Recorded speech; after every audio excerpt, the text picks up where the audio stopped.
it says here that if we put in 50% on line 72, that the brokerage would get to keep 50% of the commission of the deposit. However, that the amount retained should not exceed the amount to which broker would be entitled as a commission. So, if you were entitled $4,000 worth of commission, but you have an agreement that says that you're going to retain 50% of that $10,000, you can't keep all You can't keep all 50%, which would be $5,000.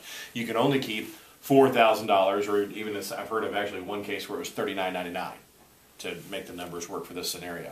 You got to keep less than the amount that you would have been entitled. So you can only keep, the brokerage can only keep $4,000. The seller would retain the $6,000. You would retain the listing, and you just doubled up. So you get to sell it against somebody else, and you get paid again. You get paid your normal commission. Do you understand that? Okay, so if this seller worked for you, I mean the agent worked for you, like I'm selling, and I put 50%, and they bailed out, you would take 50% of the earnest, and I would get 50%? The buyer's bail or the seller bail? I mean the buyer's. Whatever deposit money would be coming through the door, I believe would be subject to your normal split. Okay, gotcha. Correct. So if that's $4,000 that's walking in the door, and you're God, what's easy numbers? Easy number 75-25. So you would keep $3,000. The company would keep $1,000. So your normal split would apply. Okay. Isn't it unusual that that deposit is retained? Yes. It is. Okay. But it's happened. It does happen, and it happens even more on the new construction side. I have done this both ways, where, and just personally, where the earnest deposit was forfeited, the buyers walked away for whatever reason, either under construction or before the home was closed, and the builder kept their money. And we have it. I've got in all my agreements and in this agreement 50%, and twice the builder honored it, split it with me. The other time the builder was hurting pretty bad dollar-wise and said, no, I'm going to keep it all. And we chose not to fight him on that because we knew that he was going to come around and be a good customer for us again. So you got to play the situation. We tried to retain a deposit though, and we had it in writing that same thing. But he filed a lien on the. He can't. I mean, anybody can file a lien for anything, but when it goes to the judge, you go, well, the see right here? problem was we were trying to sell the lot for the second time, right. And it was in our, Tied it up. You tied it You up. can tie it up, unless you go to court and you have to win. But you have to have the time to do it. Therefore, he got his $10,000 because we didn't want to. Because you wanted to move that lot. Right. And it was easier just to cut a deal with him, make him go away. And he knew that, so that's the reason he did that. Exactly. Yep. I had a question. My brother-in-law, when he was going to purchase a house, he didn't get the inspection within the time period. So the seller kept his earnest money. Because he didn't close on it. He could still closed on the property. Well, he was going to keep, the seller was going to keep, wouldn't give him back his earnest money, so he decided not to buy the house. Because the seller says would do it within 10 days. He was late on the inspection. So the seller says, well, the hell with you. You held up, maybe somebody else buying my house. I'm keeping the earnest money. Well, but if the way the contracts are written, if you don't do an inspection, doesn't mean that you can't buy the house. Oh, I think what it was, and this was years ago before I realized this, but the seller got angry because he was late on the inspection, and so he said, well, I'm going to keep your earnest money since you're late on the inspection, so go ahead and you can get the loan and buy my house. And my brother-in-law said, screw you. So because he took his earnest money, he was pissed off because they didn't. Well, he really can't take it. He really can't take the earnest if you close. If he closes, right? And he's not taking it. Well, he didn't, but he did keep the money because Well, I don't know what the deal. The way the contract's written, if you don't do the inspections and you don't close, that earnest money is non-refundable. The earnest money is non-refundable if you don't fulfill the obligations of your contract. The biggest thing is the financing. If you can't get financing, that's when it states you're going to get your earnest money. But if you can get your financing, you get everything else in gear, and you just fail to do your inspections or you fail to close, I mean, even if you don't do your inspection, doesn't mean you can't close. Even on an FHA? Even on FHA. Yeah.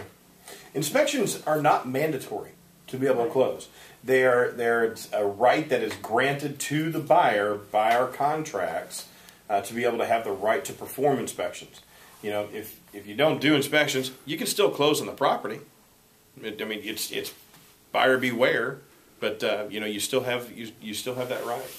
After inspection, say inspections are done within 10 days, what's the time frame on the resolution? 5 days, 5 unless days. otherwise written. Okay. Now, when does that time frame begin? From the date the inspection's done? No. No, from the 10 days Inspection No. notice. Inspection notice. From the time that the inspection notice is delivered to the listing agent from the buyer's agent, that's when the time frame begins. So, if you have an effective date of March 1st on your contract, you perform inspections on March 4th, you hang out a couple days, you digest it, you let your buyer absorb the information of the inspection report. You don't deliver notice to that listing agent or that seller until, say, March 9th. You then have 5 days from March 9th to resolve everything. So that would take you to the 14th. If you waited till day 10, that would take you to the 15th. If you turned in your inspection notice on the 5th, the day after your inspections, you would then have until the 10th. So it's from the delivery of that inspection notice. I seem to get the inspection notice with the resolution. Honestly, that is the best. That's the best way to do it from a Okay. buyer's agent point of view. Is that when you fill out that inspection notice, you have your client sign off on it, renegotiate, and by the way, this is what we want to negotiate with, and here's a copy of the inspection. That's the best way to do it. And they give you a little more time, too. Okay, we got to get through this because I got to be leaving here in a couple minutes.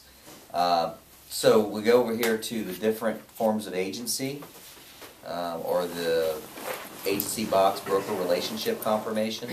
So you'll see that I check the box no for seller's agency. Who's the only one in the office that does seller's agency?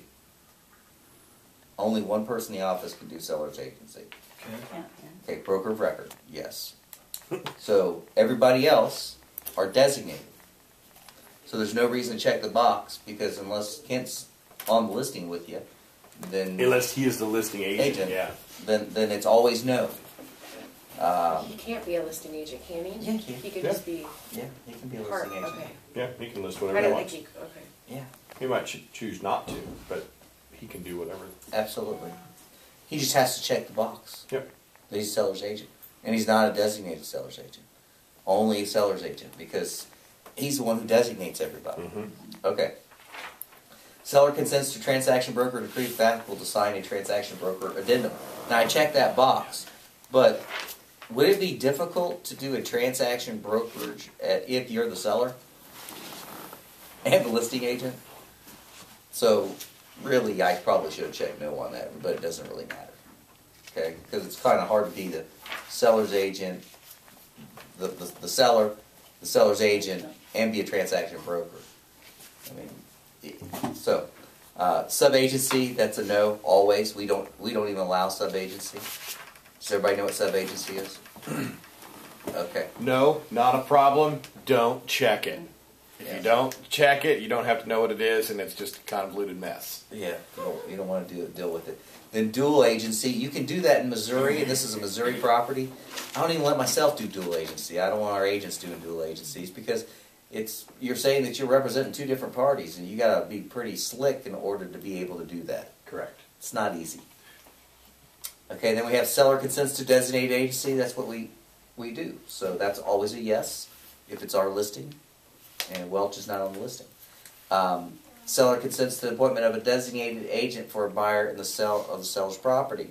All that's saying is you're allowing somebody to have their own buyer's agent. That's all it's saying. Okay? Continental Title, Broadway Homes.